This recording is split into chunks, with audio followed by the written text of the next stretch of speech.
দেখো, আমেরিকা ভারতীয় পণ্যের উপর যে 50% ট্যারিফ লাগিয়ে দিয়েছে, ট্রাম্প ট্রাম্প কি করেছে না 50% ট্যারিফ লাগিয়ে দিয়েছে। তো ইন্টারন্যাশনাল রিলেশনে কি আমাদের না কেউ পার্মানেন্ট আমাদের কেউ মিত্র, না কেউ পার্মানেন্ট আমাদের শত্রু। কিছুদিন আগেই আমাদের ভারতবর্ষের প্রধানমন্ত্রী নরেন্দ্র মোদীর সঙ্গে আমেরিকার প্রেসিডেন্ট ডোনাল্ড ট্রাম্পের প্রচুর মেল ছিল।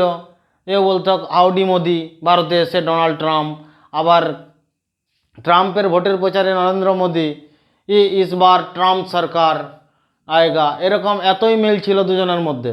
কিন্তু হঠাৎ আস্তে আস্তে কি ঘটে গেল না, দুজনের মধ্যে আস্তে আস্তে মিশে গেল কি না, ঘটে গেল ভারতের উপর দেখছি এখন আমেরিকা 50% ট্যারিফ লাগাচ্ছে। পাকিস্তানকে অপারেশন সিঁদুরের সময় পাকিস্তানকে একবারই ডাইরেক্ট খোলামেলা সাপোর্ট করেছে। তাকে কি আইএমএফ থেকে যে টাকা ফিনান্সিয়ালি সাপোর্ট যে লোন দেওয়া করেছিল কে না আমেরিকা পাকিস্তানকে। তো ওই টাইমে তো অপারেশন সিঁদুরেকে ডাইরেক্ট সাপোর্ট করেছে আমেরিকা পাকিস্তানকে। তো ভারত আমাদের কি না মেন কারণ এটা না যে মোদি ট্রাম্পের শত্রুতা না। তো ভারতকে তখন হয়েছিল, তখন ট্রাম্প যখন অপারেশন সিঁদুর চলছিল তখন ডোনাল্ড ট্রাম্প বলেছিল কি না এই যুদ্ধটা আমি নরেন্দ্র মোদীকে ফোন করে মধ্যস্থতা করে পাকিস্তানের সঙ্গে অপারেশন সিঁদুরকে আমি স্টপ করেছি, এটাকে বন্ধ করেছি। কিন্তু সেটা অপারেশন সিঁদুরকে আমেরিকা বন্ধ করেনি, কিন্তু আমাদের ভারত সরকারও সাইলেন্ট ছিল, সেটা উত্তর দিতে দেরি করেছিল। এই জন্য কি সেটা পরবর্তীকালে যখন নরেন্দ্র মোদী প্রেস কনফারেন্স করে ডাইরেক্ট বলে দেয়, তো বিভিন্ন যখন বলেনি তার আগে বিভিন্ন মিডিয়ায় বিভিন্ন দেশে প্রচার হতে শুরু হয়েছিল, তখন একটা চর্চা হতে শুরু হয়েছিল। যখনই নরেন্দ্র মোদী বলে দিল তখনই ট্রাম্প কি হলো কি নিজস্ব একটা প্রেস্টিজিয়াস ইস্যুতে পড়ে গেল। তো সেই জন্য একটা প্রেস্টিজিয়াস ইস্যুতে, তো এগুলো ছোটোখাটো ব্যাপার, এই জায়গাগুলোর ক্ষেত্রে এতটা কিছু ম্যাটার করে না। মেন কি আমেরিকার যে ডলার সিস্টেম, এটার উপর আমেরিকা প্রচুর ভয় আছে। এই ডলার সিস্টেম যেই এর বিরুদ্ধে আঙুল উঠিয়েছে তাকেই কমপ্লিটলি সম্পূর্ণভাবে তাকে আমেরিকা বোম মেরে যে করেই হোক তাকে সম্পূর্ণ শেষ করে দিয়েছে। ডলার সিস্টেম কি না, যখন প্রথম বিশ্বযুদ্ধ কিংবা দ্বিতীয় বিশ্বযুদ্ধের পর আমাদের কি হয়েছিল না, সেই টাইমে বিভিন্ন দেশ তখন কি করতো না, সোনা সোনা যে পরে নিজের দেশের সোনা রাখতো আমেরিকাতে। তো আমেরিকায় কোনো দেশ ধরো, এটা ধরো আমেরিকা, এই আমেরিকাতে ইউএসএতে বিভিন্ন দেশ এখানে গোল্ড রাখতো, বিভিন্ন দেশে গোল্ড এখানে রাখতো। তার বিনিময়ে কি করতো না, তাকে ব্যবসা করার জন্য কি করতো, সোনা এখানে জমা রাখতো আমেরিকাতে। জমা রাখার পর সেই সোনার বিনিময়ে আমেরিকা একটা কাগজ লিখে দিত, বন্ড পেপার। সেই বন্ড পেপার দিত, সেই বন্ড পেপারটা দিয়ে কি করতো না, সেই কোনো জায়গায় আমেরিকাতে গেল আমার এত সোনা জমা আছে আমেরিকাতে, সেই বন্ড পেপারের ভিত্তিতে আমেরিকায় সেখানে কোনো জিনিস সেখানে আরও অন্য কোনো জিনিস পণ্য সেখানে নিল। তো এই পণ্য নিলাম, এর বিনিময়ে এত সোনা দিলাম, সোনা দেওয়ার থেকে আমেরিকা বললো কি এখানে তোমরা সোনা দিয়ে যাও এবং সেই বিনিময়ে তোমাকে বন্ড পেপার দিচ্ছি, পরবর্তীকালে তুমি যখন ওই বন্ড পেপার আমাকে ফেরত দিবে, সেই ফেরত যখন দিবে এই সোনা তুমি ততটা সোনা নিয়ে চলে যাবে, বন্ড পেপার ফেরত দিলেই সোনা নিয়ে চলে যাবে। তাহলে এই রকম যে আমেরিকার যে গোল্ড, আমেরিকার যে সোনা গোল্ড, তো এই গোল্ডকে কি করেছে কি না বিভিন্ন দেশের থেকে সোনা নিয়েছে এবং তাদেরকে একটা বন্ড পেপার দিয়েছে।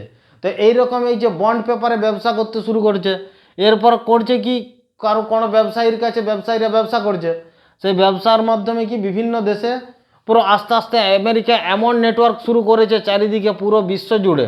তো এই বিশ্ব জুড়ে যে নেটওয়ার্ক শুরু করেছে সেই বন্ড পেপারের মাধ্যমে আদান প্রদান করেছে, আর সমস্ত দেশ করছে কি আমেরিকায় গোল্ড জমা রেখেছে আর কি বন্ড পেপার সেখান থেকে একটা বন্ড পেপার নিয়েছে আর সেই বন্ড পেপার দিয়েই ব্যবসা চালাচ্ছে। এর পরবর্তীকালে যখন হয়ে গেছে কি সেই বন্ড পেপারেই ব্যবসা শুরু করেছে, সেই কাগজের দ্বারা ব্যবসা শুরু হতে করেছে।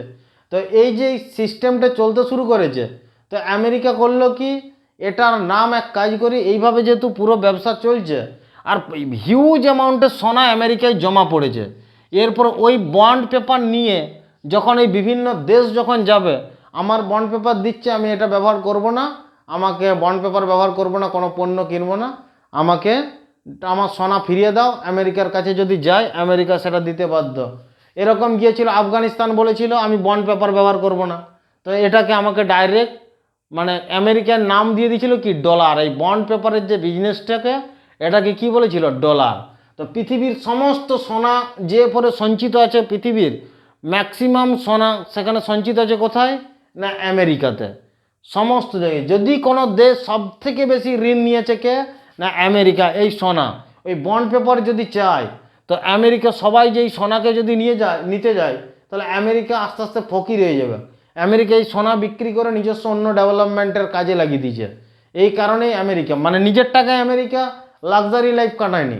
আমেরিকা কি করেছে, ও বিভিন্ন দেশের পুরো বিশ্বের বিভিন্ন দেশের টাকা নিয়ে এরপরে সেখানে কি এরপরে বিভিন্ন দেশ কেন সোনা রাখছো, সব থেকে বেশি সুরক্ষিত মনে করতো যে আমেরিকা। আমেরিকাতে যদি আমার সোনা দানা সমস্ত কিছু থাকে, সেখানে আমার কেউ লুট করে নিতে পারবে না। বন্ড পেপার দিচ্ছে, এর মাধ্যমে ব্যবসা চালিয়ে যেতে পারি। তাহলে ওই বন্ড পেপারের সিস্টেমটাকে নাম দিয়েছিল কি ডলার।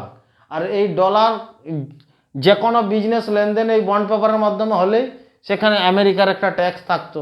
তো সেই জায়গায় করেছে কি আমেরিকা, তো এই সিস্টেমটাকে ভাঙার জন্য চায়না, আমাদের রাশিয়া, ব্রিক্স সম্মেলন একটা হয়। তো ব্রিক্স দেশগুলো করেছিল কি Brazil, Russia, BRICS, India, China, south Africa. BRICS Brazil, Russia, India, China, south Africa. তো এই চায়না করেছিল কি, চায়নার নর্মালি এতটা কিছু যায় আসে না, কারণ চায়না সব দিক দিয়েই কি আত্মনির্ভরশীল, মানে ও নিজে নিজেই আত্মনির্ভর বেশিরভাগ। তো এই চায়নার ব্রেন কি না রাশিয়ার ব্রেন কি ডলার সিস্টেমকে শেষ করব। এর আগে যে ডলারের বিরুদ্ধে যে দেশ কথা বলেছে, তাকে আমেরিকা সম্পূর্ণভাবে পুরো শেষ করে দিয়েছে, পুরো তাবাই করে দিয়েছে, একবারে পুরো ধ্বংস করে দিয়েছে, বোম মেরে দিয়েছে। কুয়েত করেছে, শেষ করে দিয়েছে। ইরাক করেছে, ইরাক পুরো ধ্বংসস্তূপ করে দিয়েছে। আফগানিস্তান বলেছিল ডলার মানবো না, আফগানিস্তানকেও ধ্বংস করে দিয়েছিল। তো এইরকম যে যে দেশ, ইরানকেও ধ্বংস করে দিয়েছে। পুরো একবারই যে যে দেশ ওর বিরুদ্ধে কথা বলেছে তাকেই শেষ। তো এখানে চায়না ডাইরেক্ট কি না আমরা একা একা যদি লড়াই করি ডলারের বিরুদ্ধে, তাহলে আমাদেরকেও আমেরিকা ধ্বংস করে দেবে। তো এই জন্য কি না এর জন্য আমরা কি সংগঠিতভাবে আলাদাভাবে প্রথমে ডলারকে প্রথমে পুরো ল্যাংড়া বানিয়ে দাও, তারপরে আস্তে আস্তে ধীরে ধীরে ধীরে ধীরে ডলারকে শেষ করব। তো ডলারের প্রথমে ব্রিক্স দেশ আমাদের সংগঠনে কি ম্যাক্সিমাম যে আমাদের জিডিপি, ম্যাক্সিমাম জিডিপির 44%, ম্যাক্সিমাম 44% জিডিপি এই ব্রিক্স দেশের মধ্যে আছে। এই ব্রিক্স দেশের মধ্যে টোটাল জিডিপি কত 44%, টোটাল জিডিপি 44%। তার মধ্যে কি Brazil, Russia, India, China, south Africa. তো এর মেন ডলারকে শেষ করার মেন ব্রেন হচ্ছে কার চায়নার মেন ব্রেন। তো এরা যদি একসাথে আসে, এরা নিজস্ব যদি ট্রেডগুলো নিজে নিজে করতে থাকে, এরা আস্তে আস্তে আস্তে আস্তে কী করবে না ডলারকে ধ্বংস করবে। মোটামুটি প্রায় 2029 পর্যন্ত 2029 সালের মধ্যে কি করবে না নিজস্ব একটা কারেন্সি নিয়ে আসবে। এই দেশগুলো একটা নতুন কারেন্সি নিয়ে আসবে, সেই কারেন্সিতে এরা ব্যবসা করবে। সেটা আমেরিকা প্রথম বুঝতে পারেনি। তো ডোনাল্ড ট্রাম্প সেটা দূর থেকে মানে কি এর মধ্যে কি ব্রিক্সকে আমেরিকা করেছে কি ভাঙার চেষ্টা করছে, এই ব্রিক্স দেশকে ভাঙার চেষ্টা করছে। তো এখানে প্রথমে কি রাশিয়াকে টার্গেট কি ইউক্রেন যুদ্ধের মাধ্যমে রাশিয়াকে, কিন্তু ইউক্রেনের যুদ্ধ চলছে, রাশিয়ার কিছুই ধ্বংস হয়নি, রাশিয়া ভাঙছে না, কিন্তু তাতে ইউক্রেনের যুদ্ধে রাশিয়া কোনো রকম ভাঙছে না। এই জন্য কি রাশিয়ার কাছে তেল কিনছে ভারত, তো ভারতের সেই টাকা যাচ্ছে রাশিয়াতে, রাশিয়া ইউক্রেনের যুদ্ধে সেই টাকা ব্যবহার করছে আমেরিকার, যেটা ডোনাল্ড ট্রাম্প যেটা বলে থাকছে। তো এই জায়গাতে কি না এটা ভুল ধারণা, আমরা ব্যবসা যেখানে কম দামে পাবো সেটা করতেই পারি। তো ইন্ডিয়াকে পাকিস্তানের দ্বারা বাংলাদেশের দ্বারাও ইন্ডিয়াকে ডিস্টার্ব করার চেষ্টা করছে। আর চায়না তো নিজেই রাজা, ওকে সহজে চেষ্টা ধ্বংস করার মানে ডিস্টার্ব করার ক্ষমতা নেই। তো এই রকম অনুযায়ী কি এই দেশগুলোকে ভাঙার আমেরিকা প্রচুর পরিমাণে। আর যদি কোনো রকমভাবে আমেরিকা মোটামুটি 2035 থেকে 37 সালের মধ্যে আমেরিকা কি হবে, এই জিডিপি যখন এই 44%, ব্রিক্স সম্মেলন শুধু এই যে একটা দুটো তিনটে চারটে পাঁচটা দেশ শুধুমাত্র তা না, আমেরিকা দেখেছে কি এই পাঁচটার সঙ্গে আবার এরা 20টা দেশকে অ্যাড করে নিচ্ছে, 20টা কান্ট্রিকে অ্যাড করে নিচ্ছে। তো এই 20টা কান্ট্রি তার সাথে সাথে যে দিন যাচ্ছে আস্তে আস্তে আরও কান্ট্রি অ্যাড হয়ে যাবে এই ডলারের বিরুদ্ধে। একসাথে যদি এরা সেই কারেন্সিতে ডলার ছেড়ে যদি কারেন্সিতে এরা বিজনেস করে, তখন ওই যে ডলারের যে বন্ড পেপারটা আছে ওই বন্ড পেপারটা কোনো কাজে লাগবে না, কোনো দেশ আর নিবে না।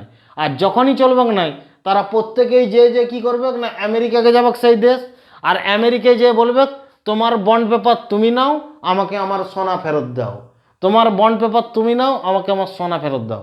ওই পুরো সোনা যখনই ফেরত দিতে আমেরিকা 100% গ্যারান্টি দিয়ে বলছে আমেরিকা ওই সোনা ফেরত দিতে পারবে না, কারণ ওই সোনা ম্যাক্সিমাম জায়গায় করে দিয়েছে কি লুট করে নি, ওই সোনা করেছে কি বিক্রি করে অন্য কাজে ব্যবহার করে দিয়েছে। তো এতটা সোনা আমেরিকাতে নেই, যে সোনাটা আমেরিকা ধার নিয়ে রেখেছে এত সোনা আমেরিকার মধ্যে নেই। সেই সোনাটা কি করবে না দিতে পারবে না, আর যখনই দিতে পারবে না তখনই আমেরিকা একটা ফ্রড হিসেবে প্রমাণিত হয়ে যাবে বিশ্বের কাছে। তো আমেরিকার ডোনাল্ড ট্রাম্পের ওই ভয়টা এখন কুড়ে কুড়ে কুড়ে কুড়ে খাচ্ছে, যার কারণে যেভাবেই হোক কৌশল হোক ব্রিক্স দেশকে ভাঙার চেষ্টা করছে, যাতে ডলারের বিরুদ্ধে কেউ আওয়াজ না ওঠায়। এই কারণেই চারিদিকে যে বিভিন্ন অশান্তির সৃষ্টি করে যাচ্ছে, আরও অনেক অশান্তি তৈরি করবে ট্রাম্পকে আমেরিকা সরকার। আর আমেরিকা কোনোদিন ভারতের সাপোর্টে না, সব সময় যদি থাকে কোনো সময় সেটা হচ্ছে কি আমেরিকা নিজের স্বার্থে থাকবে, ও স্বার্থ ছাড়া চলবে না। ডাইরেক্ট পাকিস্তানকে সাপোর্ট করেছে অপারেশন সিঁদুরে। তো এটা হলো কি না ট্রাম্পের